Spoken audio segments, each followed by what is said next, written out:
Morning. Hello, everybody. Today's Monday, December the 9th. This is our last week of classes. Wednesday will be a wrap-up period in person, so please make sure you come there if you can. I know the weather sometimes is pending with the snow happening now, but we should have a good weather for this week. So please come. It's our last class. We will do an overall review, and we'll just kind of have our last kind of session together and stuff. All right, so please make sure you can make it, and I'll see you guys then. In the meantime, let's look at the lesson for today. I'm going to share my screen at this point, as I always do, and let's get started.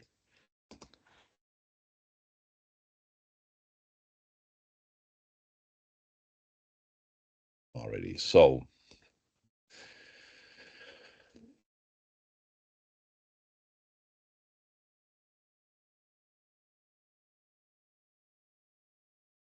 as we wrap up the Photoshop module, this is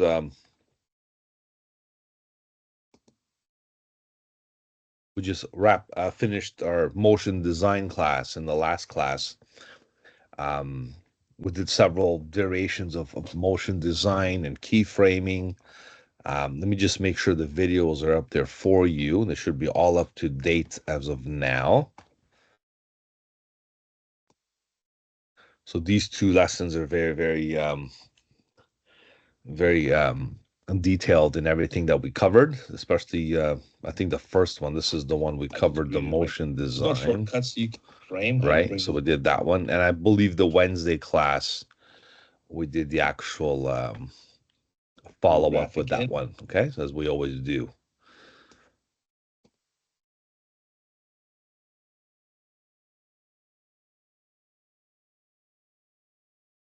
Just double check here. That's the lab. Do the mobile conversion to the web. So we did a mobile conversion from the website.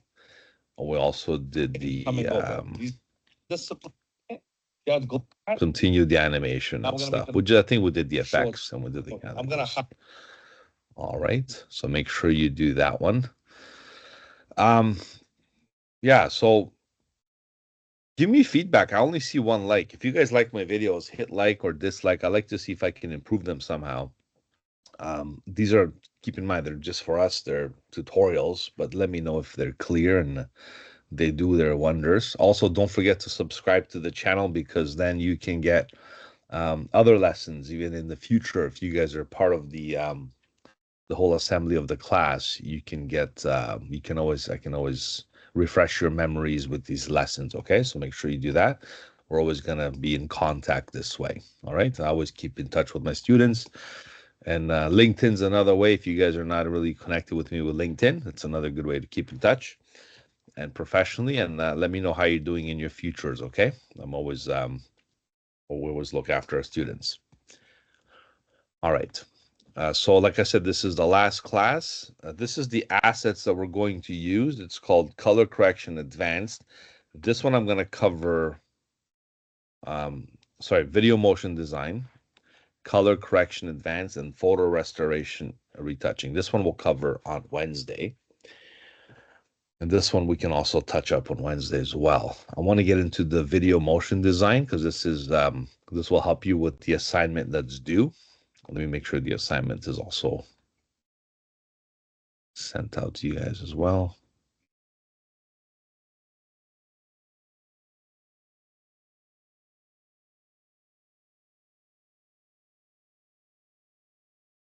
So the motion design assignments, okay? So you're going to create a basic animation. This one was already addressed in the last class.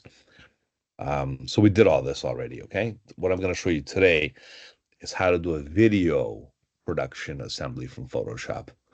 I know we covered animated GIFs and we covered frame by frame animation, keyframes with opacity and motion and effects. However, today I'm going to touch up on some more advanced ways of animation. Okay, so that's what we're going to cover today. And like I said, the Wednesday class, we'll do a little bit of fun stuff with color correction and photo restoration and retouching. We'll just to kind of teach you some other things that's part of Photoshop. All right, so let's go ahead and download this file over here, the video motion design zip file. I'm going to go to the desktop for this one, as always, and download it there. It's easier way to access it. And that's all we need for today, okay? Because it's going to keep our hands full for sure. And open it up.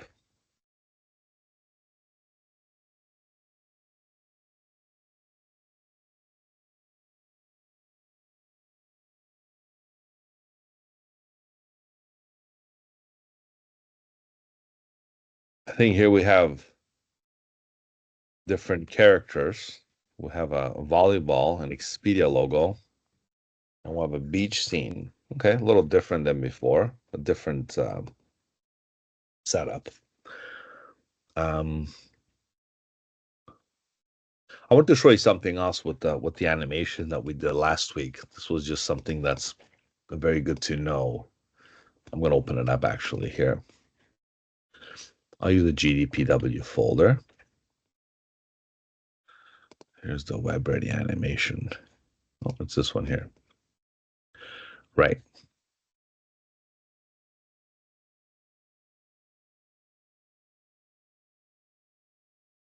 So what I did here was I purposely used sources or assets that are directly like linked to the document, but not embedded. So when I say linked, I mean they were linked as an external files, which means you can do all the hard work as we did with the timeline.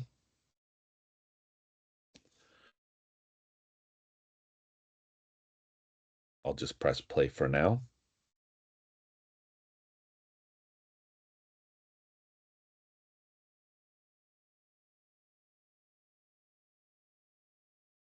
A 2-second delay. Yeah, so there's this animation we did last time. I'm just doing a full screen. Notice how the logo changed to the Toronto Maple Leafs logo instead of the Air Miles logo. Okay. So that gives you great flexibility with editing your content as long as they're linked.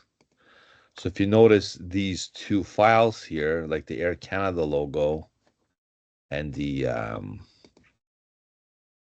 Maple Leaf logo, they're linked, right? Let me just go to a frame where they're both visible. So they're both linked, these files, which means what you can do is basically you can right click. So first of all, how do you bring in linked files?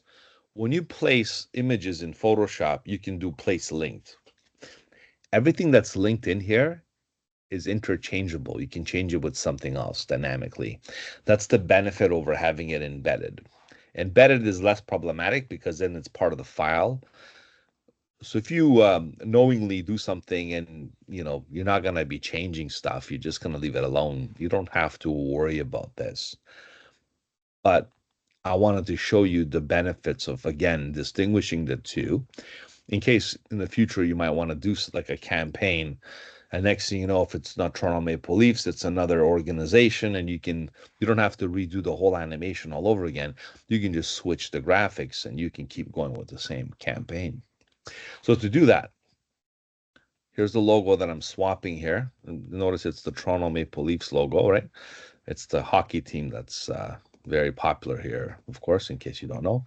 So we're going to right click, okay, right here, right click, and we're going to um, replace contents, okay?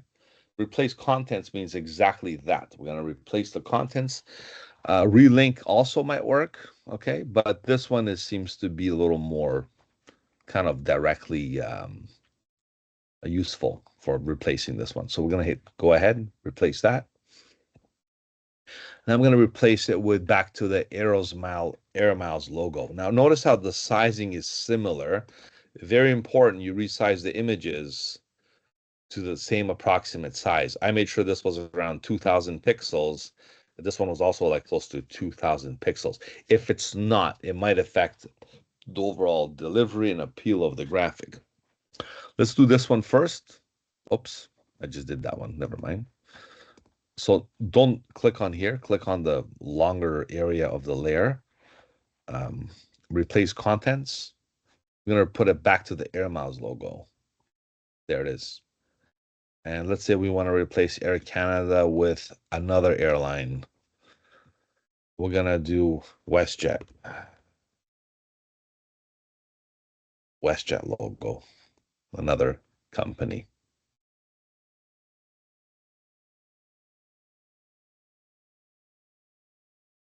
Yep. Save image as. I'll save it onto the desktop. You can save it wherever you like, but you should be in the same folder as your file, actually. So there's the Air Canada logo. We're going to right click and replace it with.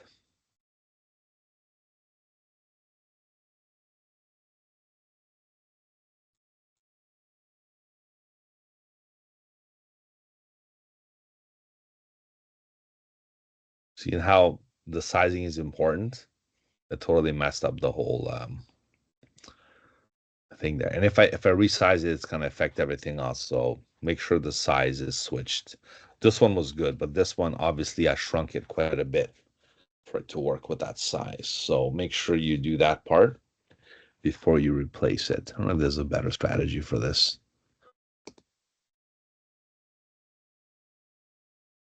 I mean, I could do this way, open it up, right? And I can kind of delete this, basically place the, I'm going to use embedded this time, place the WestJet logo here, right?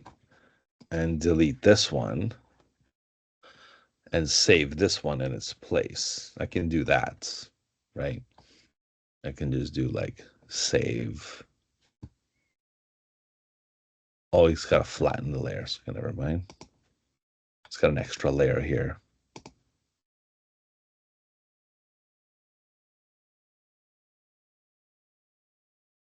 There.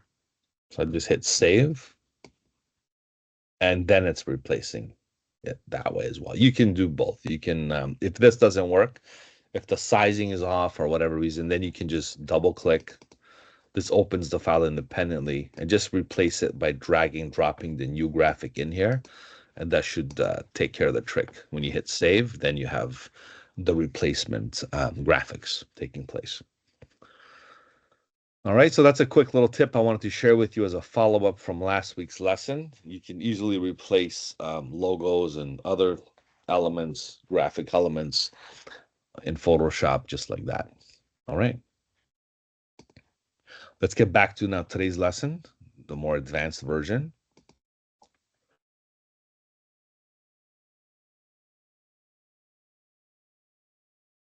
So I have these sources here that I can use because I need something to work with.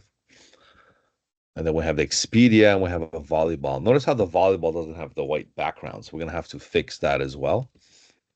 We'll take care of that in Photoshop. And we're going to do a new set of animation just to keep it fresh with a different style altogether. Now, keep in mind, you don't have to do this style for the exercise, for the assignment that's due this week. You can stick to the method we learned last week.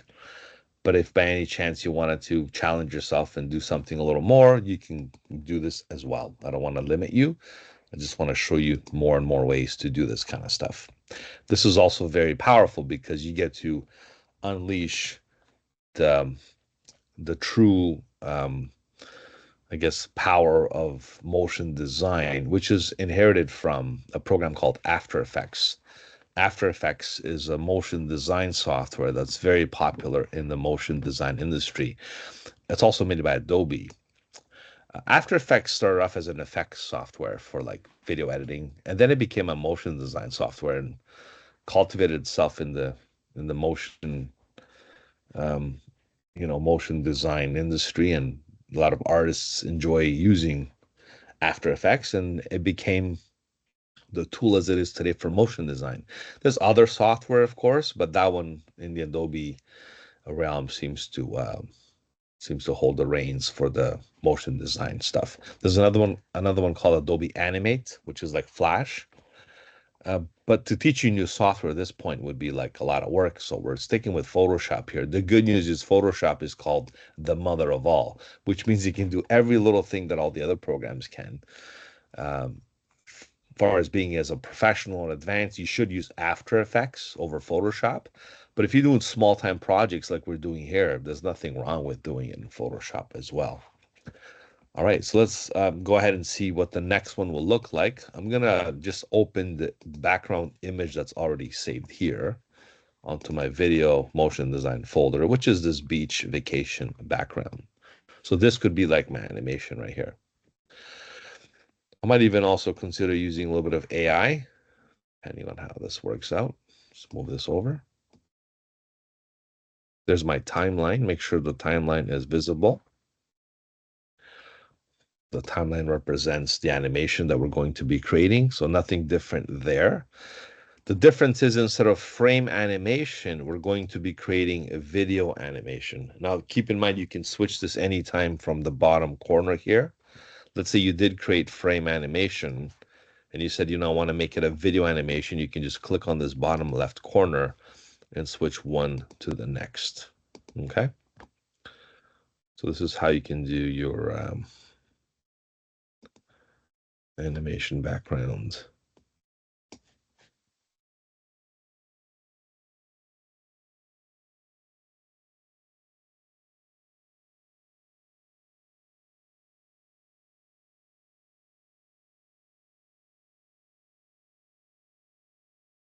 Because it's a background layer, it's not going to show as anything else.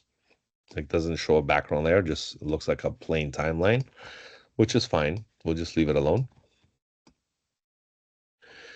What I'm going to do is introduce a new member here that we're going to animate. Okay, so this is a video timeline.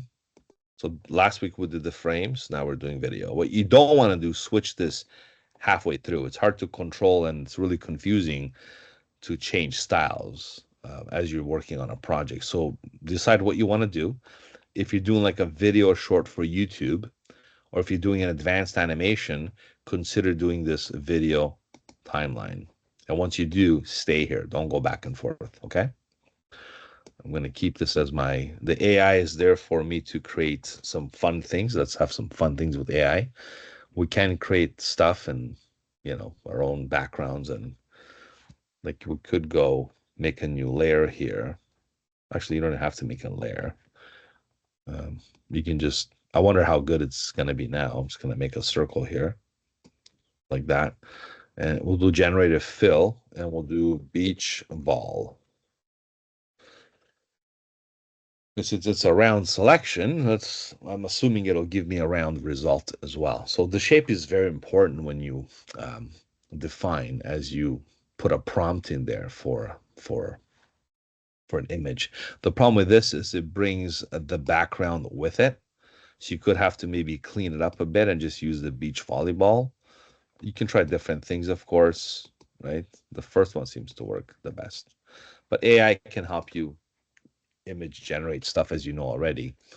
I'm just going to use my own volleyball for now. Sometimes I like to use my own graphics. Not sometimes, most times actually, than using the AI stuff. It's getting better, but sometimes it's not up to par. So that's why I brought you this volleyball. So we're going to go File, Place, Linked, in case you want to switch it out later with another ball. It could be a basketball, a volleyball, a beach ball. For that reason, I'm linking it. And here's the PNG file of the volleyball that we're going to use. There it is. It's going to reduce the size, holding Shift. Okay. A little more. All right. I want to get rid of this white background, so we can double click on this linked file, go to my magic eraser tool, just click on the background. Okay, and I guess I have to save it. Command S, close, and instantly deleted the background. I could have also done it here, but this way I keep the file linked. I'm gonna dock this palette. I really don't like how it's floating like this. I'm gonna go to the bottom here. There we go. Once it turns blue, now it's docked and it becomes part of my document here. And I'm going to just stretch this down vertically. Make this bigger. Capture my screen. All right. And this is what the timeline looks like. We do have the background there, and we do have this 5 frame sequence or 5 second frame. This is your zoom bar right here. So this makes you zoom in and zoom out with your timeline. Sometimes you need more time or less time to look at. So you basically if you zoom in too close, you can look at all the little frames along the way if you want to get detailed into your editing. If you want to get a good scope of the whole project, you zoom to the left. You have like, let's say 30 seconds or something. Don't do anything more than 30 seconds here because then it will bog down your memory and your processor. The performance won't be as good depending on your computer, how good it is. You can handle video editing in Photoshop. I'm going to get rid of this AI bar right now. It's kind of distracting me. So just go to hide bar. If you ever want to bring back and integrate some image generating assets in Photoshop, always bring up the contextual taskbar to bring up the AI generated fill. I'm going to get rid of it for now again. So we have our cast member, our volleyball here. We're going to maybe rename it that. Volleyball. Very simple. So it says volleyball right here. So this distinguishes the layer that we have in our layers panel. Okay. So what's the big special thing about doing this in here? Well, keep in mind what we couldn't do in the frame by frame animation last week. We couldn't do rotate. We couldn't do scale. Okay. So those are some of the more advanced features that you have to do in more advanced programs. We can only do motion, like move from A to B. We can do opacity and effects. Remember the parameters. With this one, you can do a lot more. So to do the whole bunch of stuff I'm talking about, you extend the layer over this way, and you can see the other properties that were non-existent last week. Transform covers all the things I just talked about. So transform will do scale, rotation, and movement. Whereas in the more simpler method of frame by frame animation, you can only do movement. So now we're going to explore the other things. As well, it also incorporates opacity and style, which we were able to do last week. So the only special thing here is this transform little sub-layer from the layer of the timeline. To enable a keyframe, what you want to do is start at the very beginning. As I'm going to move this playhead, see I'm dragging it left and right. I'm going to go to the very left and click on this little clock little thing. People find this stuff intimidating and hard to control because it's very tedious, very minuscule. So you have to really look out for this stuff. If you click here, I just added a little keyframe. This little yellow diamond represents that keyframe right there. Keyframe recognizes the fact that I want to do something in terms of transforming this layer in this scene right here. So to define it further, I'm going to move the timeline maybe to about the halfway point, like here, and add another keyframe by simply clicking on this little diamond option to do so. So I added a second keyframe. So this is how you add keyframes in a video sequence, especially in a program like After Effects and Photoshop. This is pretty much After Effects in a glance. Open up After Effects, it'll look very similar to this timeline, whereas Photoshop inherited the same properties. I'm going to move the volleyball over here, right? So notice how from this keyframe to that keyframe, I'm doing movement. I'm also going to do Command T, which is transform.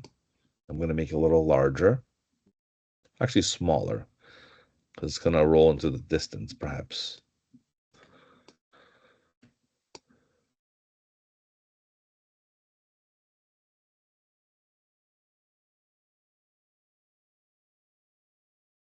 And there's my properties as well. They can also do a rotation of 180 degrees or 360. I can just type in 360. Oh, 180. So I'm going to do 180 then. That means this ball will go from here to there, and it's going to rotate 180. So it's going to roll away. like that.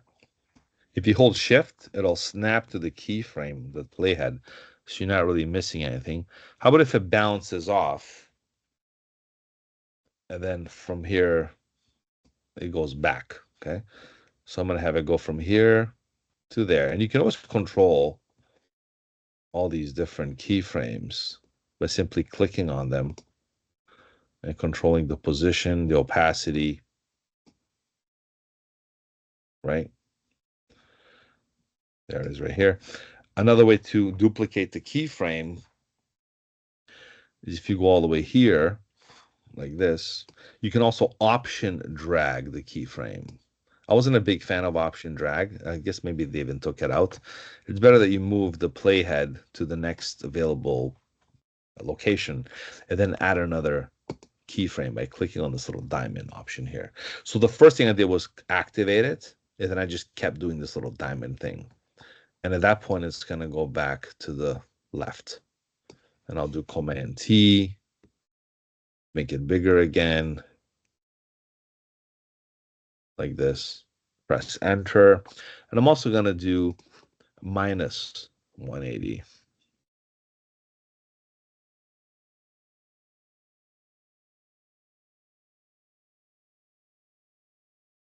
180.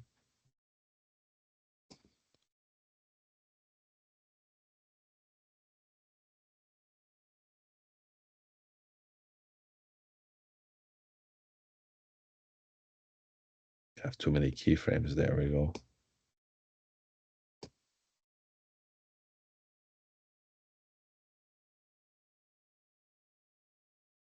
Keeps adding another one. It does get a little finicky, this stuff sometimes. Oh, there we go, because I'm not at the end. So make sure this matches there we go. I'll go up to match this up together. Otherwise, it's going to give you a hard time. Let's do 0. Let's go back to 0. So it's going to spin back from 180 to 0. Because sometimes the negative and the positive 180 gets mixed up. So it's going to go back this way and that way. All right, zoom out. Like I said, it's a little tedious, but it does work its way as long as you kind of get a hang of it. So it's keeping it simple here. 1 keyframe, 2 keyframes, 3 keyframes. And make sure if it jumps like this, it's really annoying sometimes. You just have to be kind of more mindful for it to do that. Okay.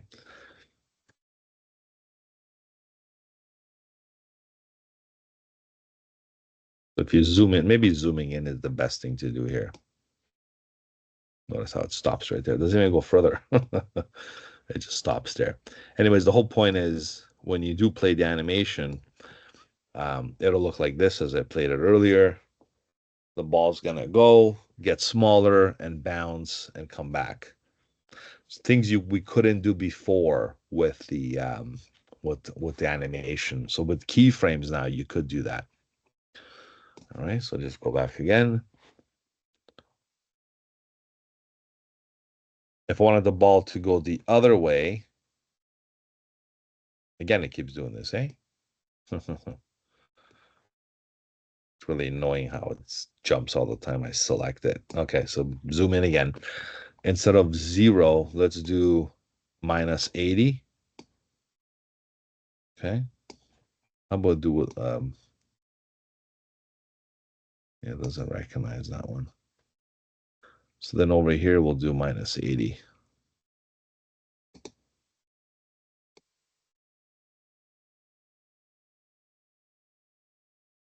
Yeah, here's what's important. You have to make sure you position the timeline here. So basically click on there we go. Just click on the top part here to select the keyframe. Let's do minus 80 this way. Yeah, minus 80 is the same thing as 180. Doesn't matter what you select here, guys. So we'll just do maybe minus 90. For some reason, the 180 doesn't like to work. Minus 90. How about I type in minus 175? There we go. Minus 175. It's good. Well, at least we're figuring out its glitches now. The rotation stuff. Okay, so we're going to go all the way to here now. And this is gonna be, it's 180.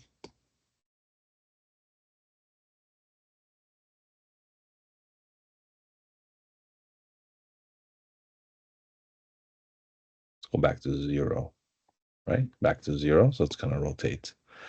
So you can play with this. I mean, it's not perfect, but I don't know if you want to do rotation that bad. I'm just really, really trying to make this thing work, but it is possible. Just work with the values here, and if it does stuff that I'm kind of um, running into problems here, little hiccups here, just make sure you limit yourself to maybe 175 or 180 minus 180.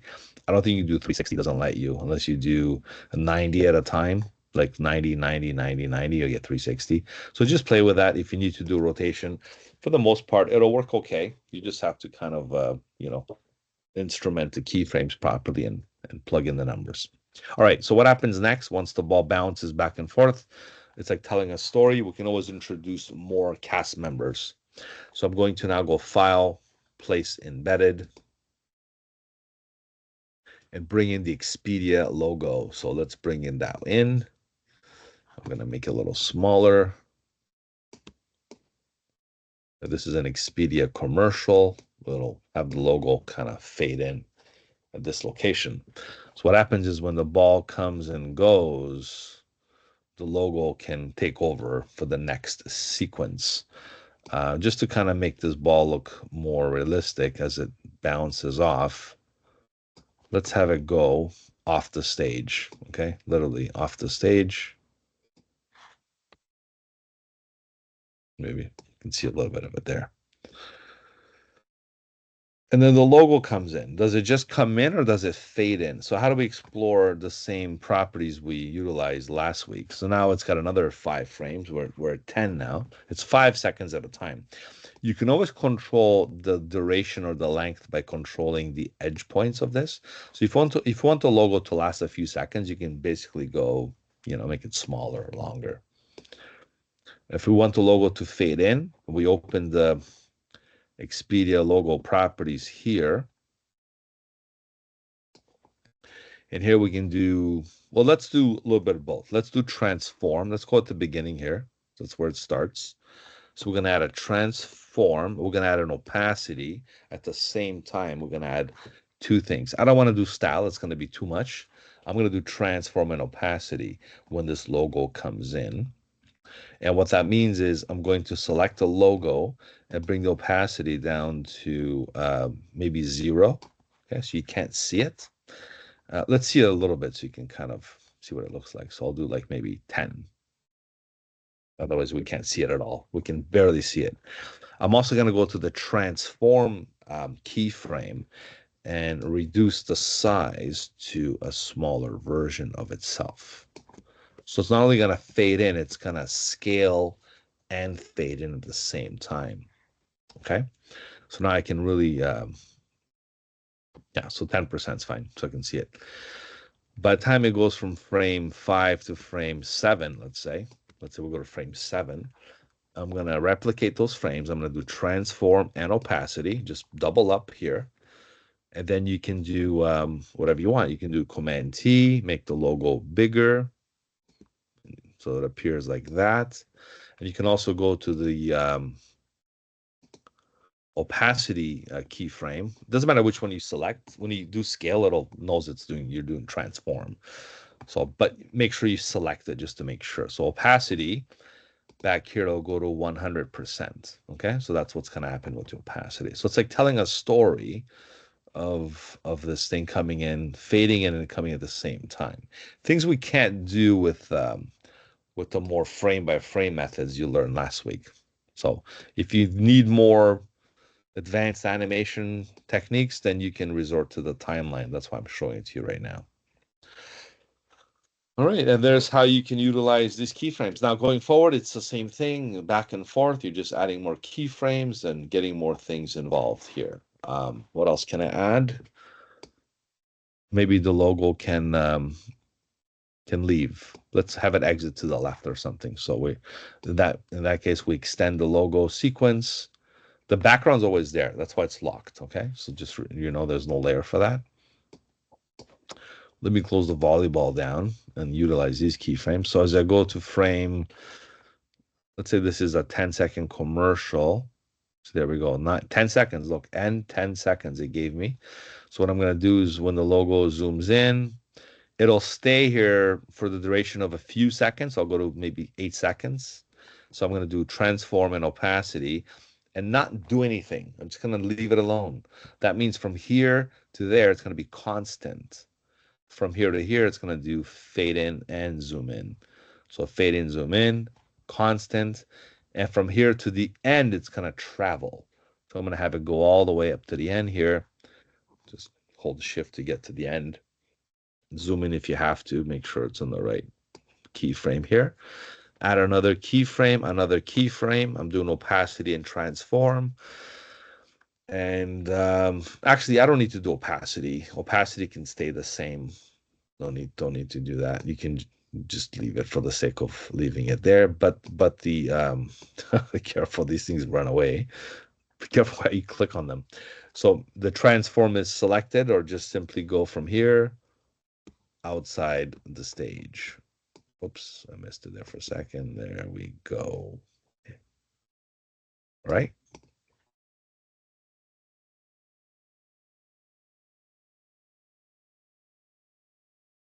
So we have 10-second commercial we made for YouTube. We have the volleyball come in, bounce off the chair, come back, logo fades in, enlarges itself, stays for a bit, and then pans, moves to the left. All right, let's see how that looks. And again, I would have a storyboard for this, and it's like telling a story here.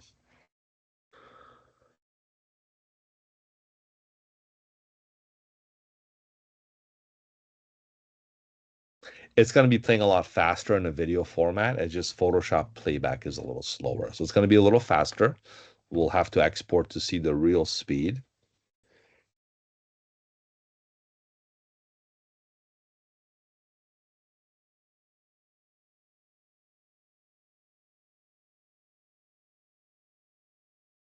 Right.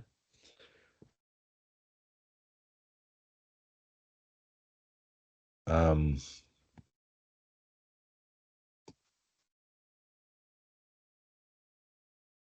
Give me 1 second here. Just going to get some.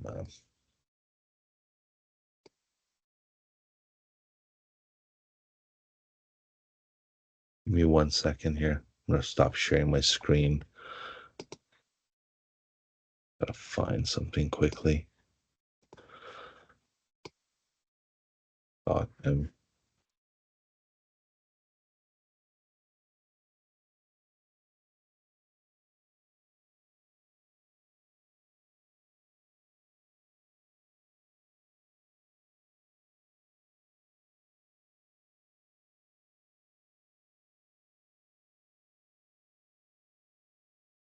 whatever. I guess that'll work. What's this one here?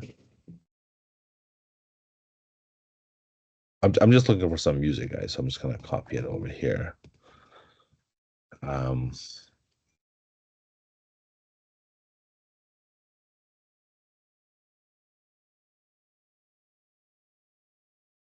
Last time I did this, my computer crashed. So when I do music, I gotta be careful. The computer does crash.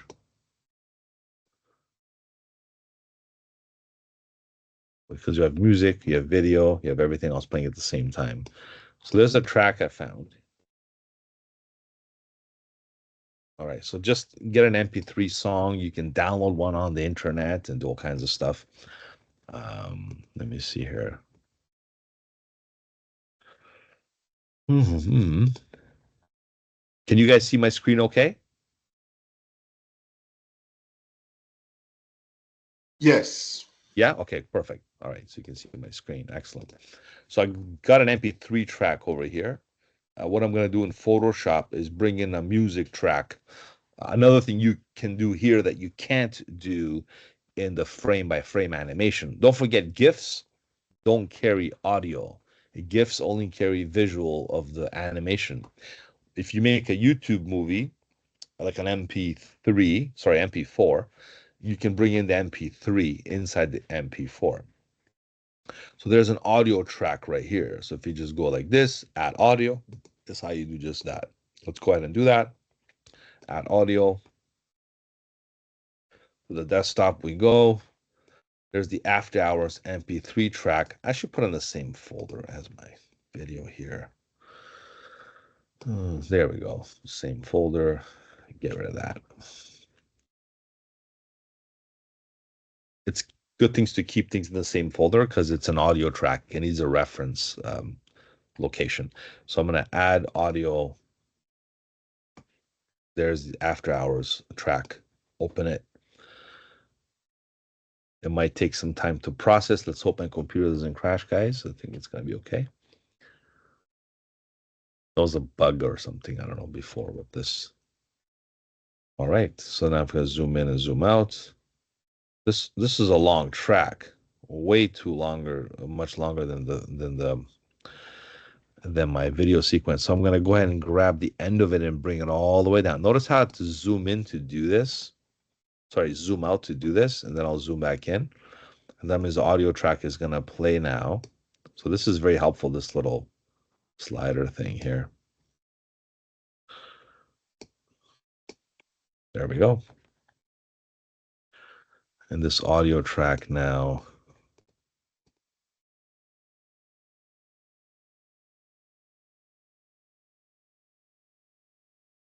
There's the volume. You can fade it in, fade it out, all kinds of nice, fun things with it.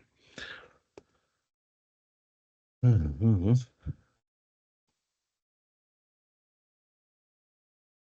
So maybe if I go to the beginning of the audio clip, I can do what's called fade in. 2.5 seconds. I can fade it out 2 or 3 seconds. So that means the music will fade in and it'll fade out to that seconds. Okay, I'm just taking a guess here. There's no real controls here like I have for the keyframes. But now we have audio, we have some advanced transform features with rotation, and let's check it out.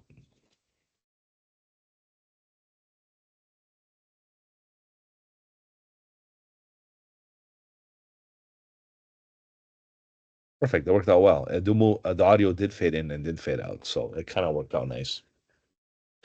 Yeah, so that's how easy it is to do this in Photoshop, guys. Just simply, be patient with these keyframes. That did give me a little bit of a hard time.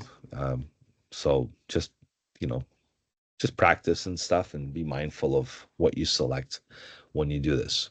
Okay, let's go ahead and save this as a Photoshop file because that's how you save a project with this whole process that we're doing here. So we'll save this as a beach vacation video. Okay, it's a video. Although it's a Photoshop file, it's still a video production that we're making. And to publish this on the internet, even a YouTube, make it a YouTube video, we're gonna go to File, okay, Export, and you do Render Video. Okay, so it's a little different than your typical Save for Web that we did for the GIF last week. To do a video, you literally have to go down to Render Video, and there you select all the video formats. So Photoshop will now understand that you're making a video, and it'll give you the name, which is MP4. It'll be on the desktop. I can select the location. The media encoder is this one here, the default. This one's pretty good, the 264. You can also do QuickTime, which is more like a Mac native software, but this one compresses it better. So I'll stick with the default high quality. You can do medium quality. You can do different conversion settings for different devices. I'm going to leave it at high quality for now. There's the document size, 1024 by 512.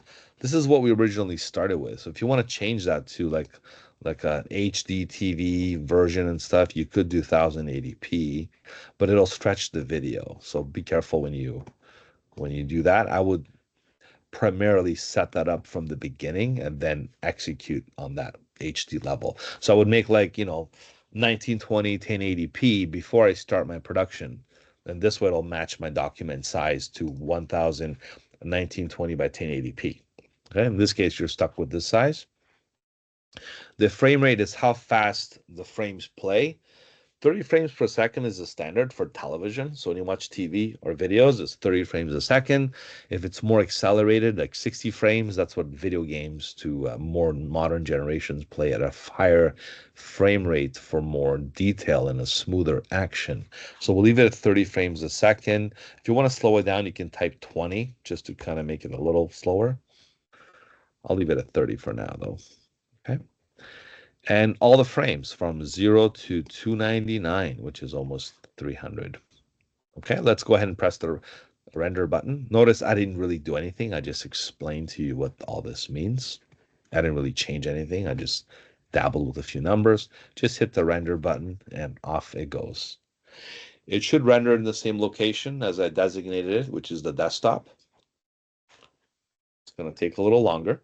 It's a video, so it's processing the audio, the motion, the keyframes, and all the other things we did.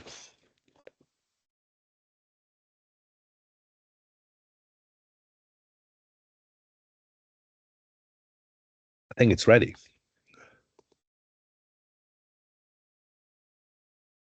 I'll put this in the same folder. And there you have it, ladies and gentlemen. We have the video application in an MP4 format. How big is it? It's 3.1 megs. So it's like 3 megs roughly. Okay, not bad. And it's 10-second video. Duration is 10 seconds. So perfect if you want to do a 10-second video YouTube segment. Let's go ahead and watch it.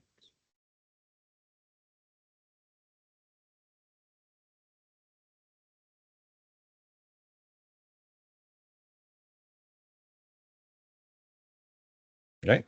Not bad. A little faster and smoother Photoshop preview. Right? You know, for something simple that we did, it's not bad. Of course, with more effort and more planning and better execution, you can have a more professional result, obviously. I'm just doing a demo here for you guys, but for what we did, it's not bad. And you can basically, you know, do pretty much anything you want now in terms of video when it comes to Photoshop, because this is ready to go to YouTube right now, right? An MP4 format. Exactly. Look, it tells you here 10 seconds. All right.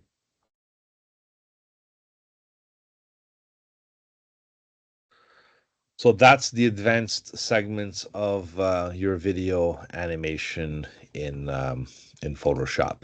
Okay, so if you want to elevate your game and do something more than just your standard frame by frame animation, make sure you um, first do like an exercise and you can try the video render.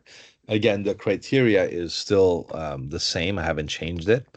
So for your assignment, you're going to do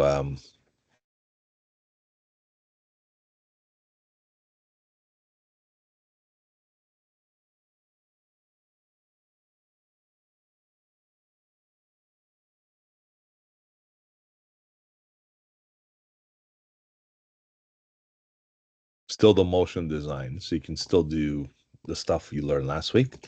If you want to do the video, go ahead. I can let you do, as long as you still give me your Photoshop file, I can see what you did.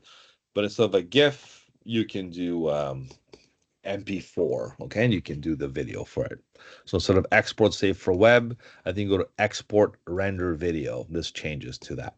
Just make sure you remember it's different here, okay? So it's export and it's like render video as opposed to save for web. That's the only difference.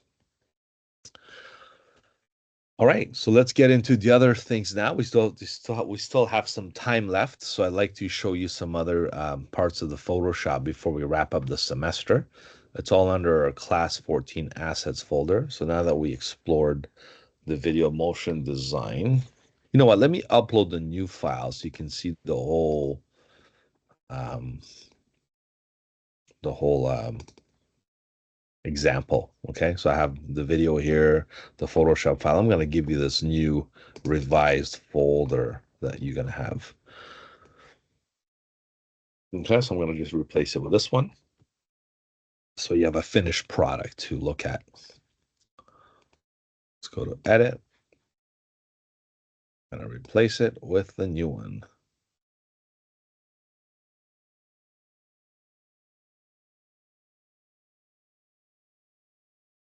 Save. Oh, it's nice if you can see this, eh? I don't know why is it hidden. I do apologize. I'll make it visible. There you go. It's visible. If you do click on it, let me get rid of this one now. Let me copy this one over here.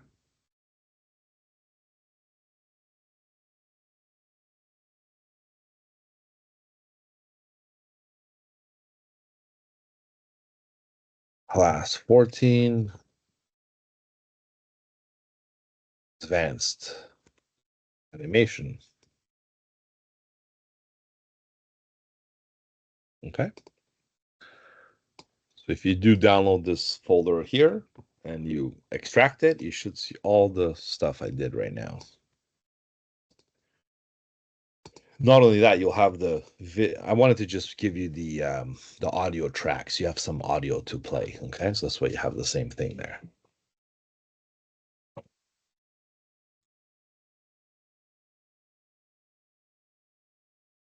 All right, so you do have the audio track here. And if you want to go ahead and give it a crack with this exercise here. Okay, so there you go. All right, so that's the video motion design. Now let's look at the color correction advanced, and then Wednesday we'll have time to do the photo restoration and retouching, and that'll wrap up the whole semester. All right, we're all caught up. So let's download this other file here. It's called Color Correction Advanced on the desktop.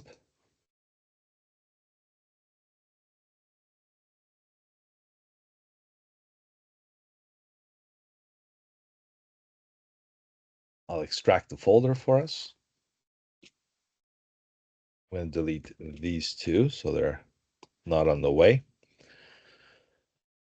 So with the color correction advanced, what we have is a few files. I'm going to delete these ones because those are the result files of what we're going to do. Okay. So the first thing is I want you to be able to, there's a JPEG here of another beach. There we go. We're just ready for vacation here. Escape this weather. So we have a beautiful beach. It looks nice. I think we can do some better color improvements, which this exercise is supposed to show you some more advanced practices that Photoshop artists use to um, correct their photos. This is very extremely useful when you do websites and you want to, make the photos look a little better, richer, enhance the colors. You can definitely do this all on your own. Same as this one here. You can enhance the flesh tones, like the face and the facial features and some of the reds and colors that are there. And this is more like an advanced selection exercise. So let's go ahead and start with this one, the last one. Let's right click, open it with Photoshop. I know I've taught you advanced selection techniques using different methods. I'm going to get rid of this timeline. Just going to drag it here and close it. So of course we did quick tool. We used the quick selection tool, object selection tool, magic wands, quick masking, and all that stuff. But there is a method in Photoshop, aside from using tools and techniques, there's something called select subject. This only works in a similar image comparison to the one I have because it's quite distinguishable, especially with AI these days, right? Photoshop can distinguish a person from a background. So when you say subject, it could be like a flower pot, it could be a vehicle, it could be a person standing behind a background, such as this one. So if we do select subject, Photoshop will do its very best to identify what subject you're talking about. And by me pressing Q, you can see how it did a good job of acknowledging the subject in this case. To take this a step further, we do have something called select. Okay. Select and mask. This is another new feature Photoshop added a few years ago where you can do your fine-tuning selection all within this area here. So first we did select subject, and now we're doing select and mask. This opens up a new window. This is a different window. It looks like Photoshop, but it's different. Look, the tools changed. It gives you basically your result after you do the advanced selection. So this is what the professionals prefer now as over the other methods. However, they all work. You can control the view, so you can have like a black background. You can do different backgrounds to see what you're getting with the selection. That's how professional and perfect you can get it, especially when it comes to like hair and different details. So I'll do with the onion skin because you can see it better. The tools are here on the left. This one does quick selection tool. You don't use this one a lot. You just use the default, which is the refining edge tool. So this one kind of just cleans up the edges a little bit. Notice how I'm overdoing it. It's taking away. So if you hold Option, it'll bring it back. So Option brings it back. And if you don't hold Option, it just takes it away. And this refines your selection even better than before. So if you want to really do some advanced selection techniques like hair and you have animals with fur, you want to go to this mode here, select and mask to do this, to refine hair. So you have it right here too. So you refine hair. It's even got the thing for hair. All right, all the other presets are, pretty self-explanatory. You can experiment with them. I usually don't unless I really, really have to, but it's mostly what you select and what you're getting. Press the OK button and you will get a selection. And the whole point is when you have a selection, you copy and paste it to another layer or just press Command J and now you have the person extracted from the background. And all the finite little details are also exported as well. You can see here, right? Especially when you have some more advanced images to work with. Hair is the most complicated thing, so that's how you would do more advanced approach to selections. Next one. This beach here that we have, let's open it up in Photoshop as well. I'll teach you some of the more advanced color correction measures designers do in this program. This might look okay, but you can make it look that much better by you bringing out the yellows, the blues, and the greens. The reason why I'm saying these colors because it's quite evident. You have the yellow beach sand, you have the nice blue water and a little bit of the sky, and you have the nice greenery with the leaves and the nature. So those are my color targets right now. If there's other colors, that's fine, but we're focusing on these three for now. We're going to use the good old select color range method. So when you do color range, Photoshop will focus on that color that you're selecting. So if we start with the nice yellow here, I'm going to use the eyedropper as this samplified colors. I think we did this like in the first or second week of Photoshop when we learned it first. So, and again, we're using the color range method. I'm going to click on this little sandy yellow color. Notice how it's selecting, and here's a thumbnail. If I hold shift, I can select other similar pixels to this yellow. If I press OK, it's going to select all those colors for me. I don't want any of this stuff up there, so I'm going to use the rectangular tool, hold the Option key, which will subtract all the other stuff above. So just Option, drag. This way you're only stuck with the sand and the other parts. Even this part I don't want. I'm going to hold Option and just select this. It's a good way to quickly put a range on your selection. Now it's only selecting that sand right there, which is good. And now I'm going to go to the adjustment layers. This is how you do the more advanced adjustment layer techniques. Let's watch the tutorial. This is a new one, actually. I haven't seen this one Adjustment presets are one-click editable filters that non-destructively adjust the appearance of your images to achieve a distinctive look and feel instantly. To access adjustment presets, open the adjustment panel from the window menu and make sure you have the modern view selected. A powerful feature of adjustment presets is that you can preview effects on your images by hovering over before applying, making it easy to explore options quickly.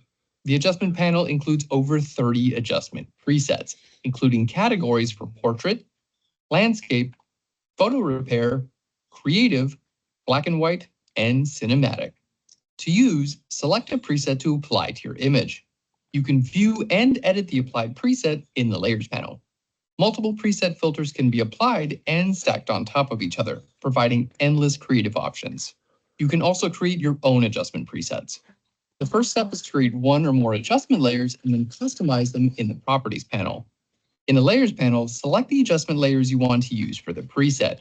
In the Adjustments panel, click the plus icon to add a new Adjustments preset. Adjustment presets are perfect for previewing and creating dazzling filter effects to your images in just a few clicks.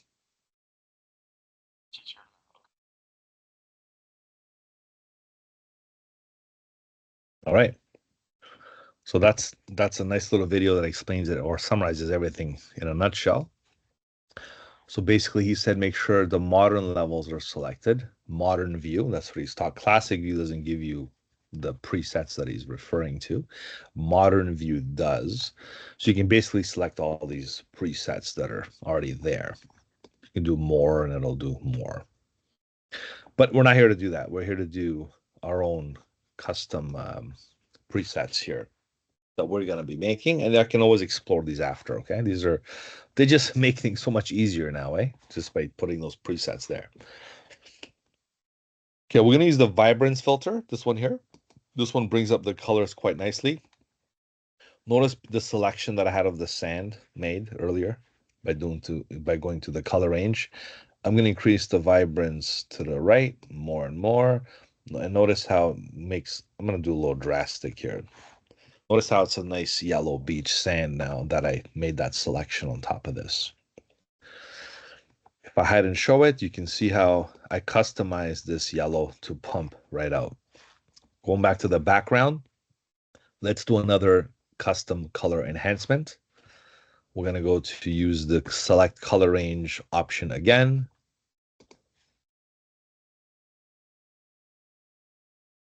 This time I'm going to click on the blue because I'm targeting the water and the sky. The blue, I'm going to hold shift and select some other blues, maybe this blue over here, right? Click OK. And now all the blue, I believe, is selected. Notice how I'm doing this all from the background. I'm going to go back to my adjustment layers and do the vibrance again, the vibrance adjustment layer, and increase the vibrance in the saturation setting to, again, the high values, 70s or 80s, to really bring out that nice rich blue. Back to the background layer I go. Let's get the greens. I mean, we don't even have to get the greens at this point. It looks good already. But let's say we are targeting that color to enhance. We're going to go to select color range. And here's the green. I'm going to hold shift and get some of this other green in here on those palm tree leaves, right? Click OK. Notice how it's selecting the greens there. I'll press Q so you can see basically what's remaining. Back to the vibrance adjustment layer. You can do any of the other ones, but the other ones will basically do the other stuff. This one is the best one for color enhancement, vibrance, as you see the result already. And increasing the vibrance level with the saturation level really, really brings up the nice rich green. Okay. And that's how you can customize your color selection along with enhancements all within the document. This image looks that much more vibrant right now than it did before. Just to show you the 3 presets I did on my own. We did the beach, we did the water, and we did the leaves. Look how bland the image looks without our enhancement. Just when you thought it looked okay, after you do this, it looks that much more better and richer. So definitely worth exploring and learning this method, as it will enhance the colors on all your photographs. All right, I'm going to go ahead and save this one too. Do a save as. This we'll call it color range 3 as a Photoshop file. So let's say I didn't go all out with these custom made presets and stuff. What are some of the other things you can do? So I'm going to go ahead and just delete these 3 colors adjustments I made. Just going to delete them. Right. Go back to the original. Or let me just open the original to begin with.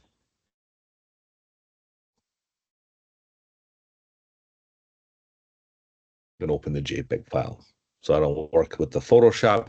So the other things you can do is what this video was talking about is the advanced presets. Okay, so what they are is you can do, see, cinematic, creative, photo repair, black and white. Like you can do all these and you got more presets here. Um,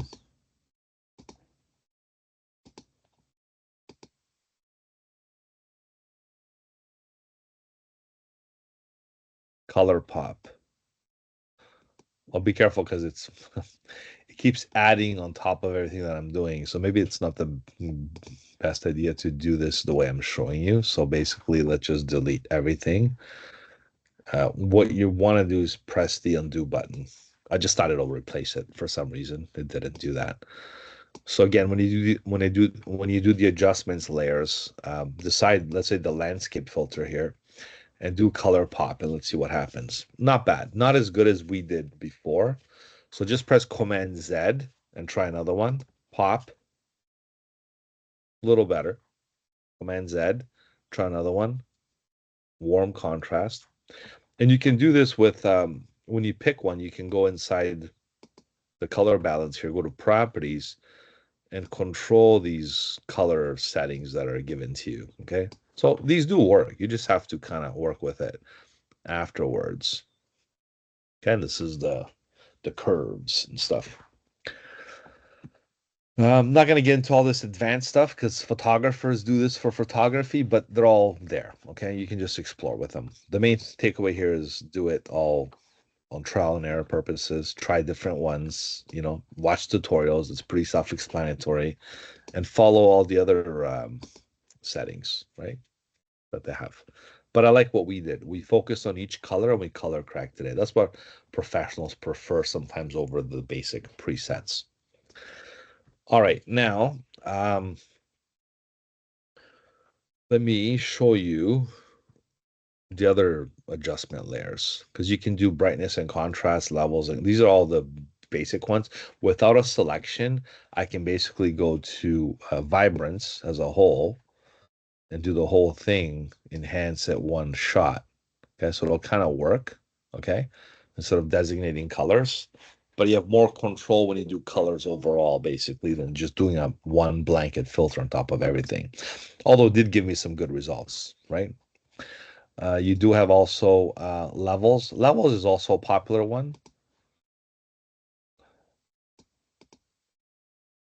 This video keeps really annoying me. It pops up for no reason. So levels are basically you can control the tonality distribution of darks and light colors. So you can do stuff like this. So you can really bring up some of the depth of the image. This is called a histogram. So this is also another popular filter, levels. Okay. You can add more as you go along. So with levels, curves are a little more, curves is a little too um,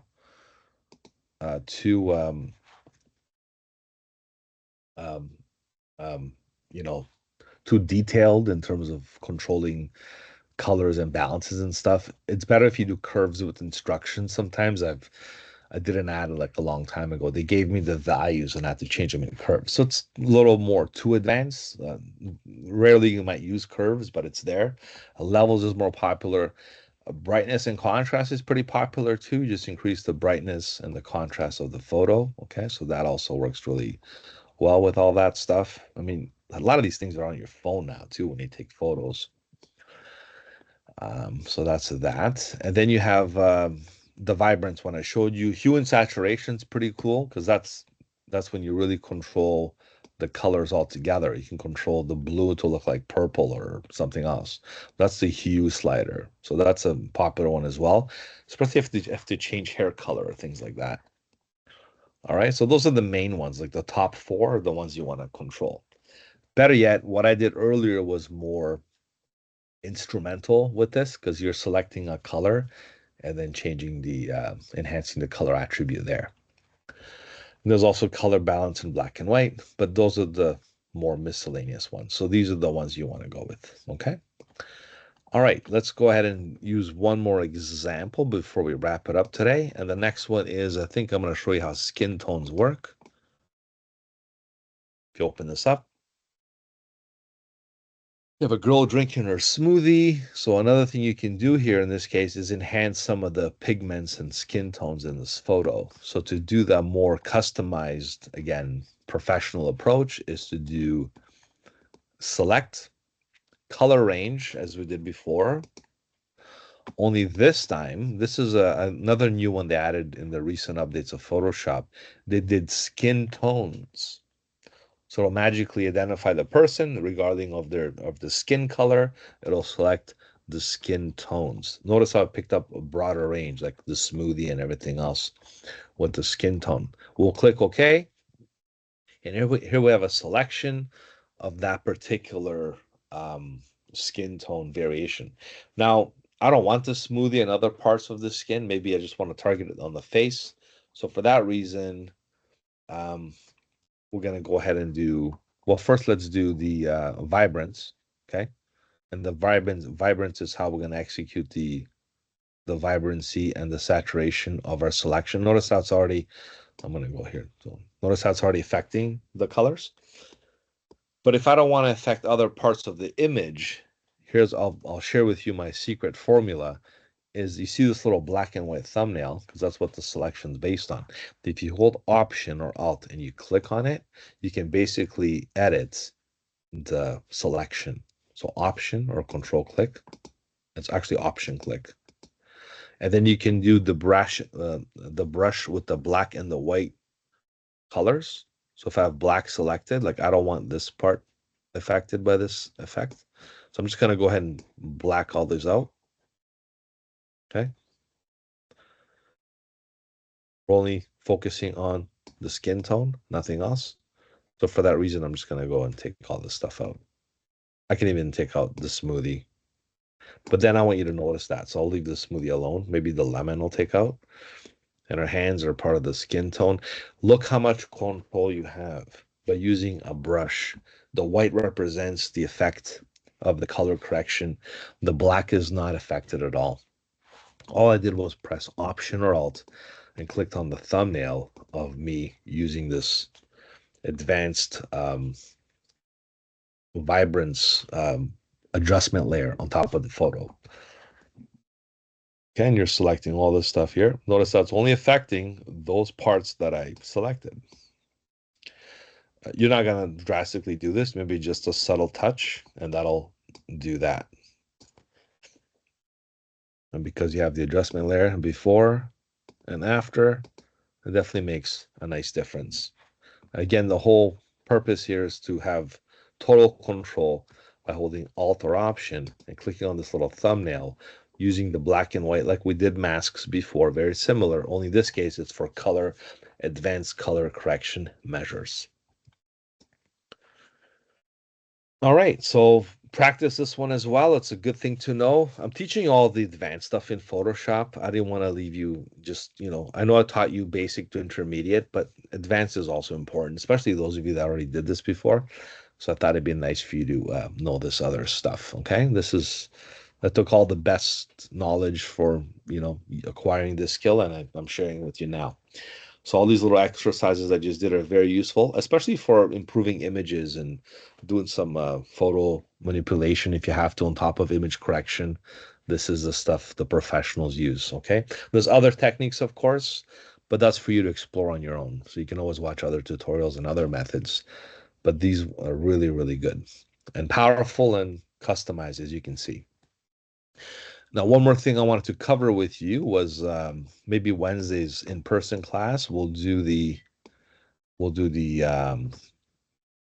photo retouching, and that's also a very powerful feature in Photoshop that no other program can execute as well.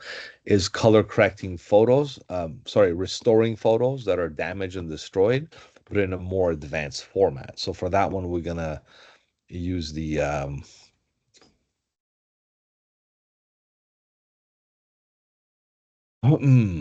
so this one here, the last one, we're gonna have class number 14 assets. So photo restoration and retouching. Make sure you watch the last video this Wednesday, and then we're gonna wrap things up.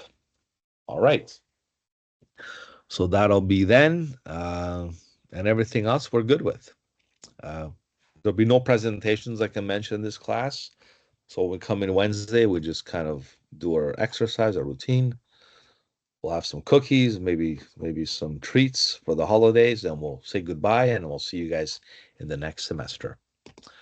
All right. Any questions? Or let me just stop the video and then I'll ask questions after. Then we'll continue from there.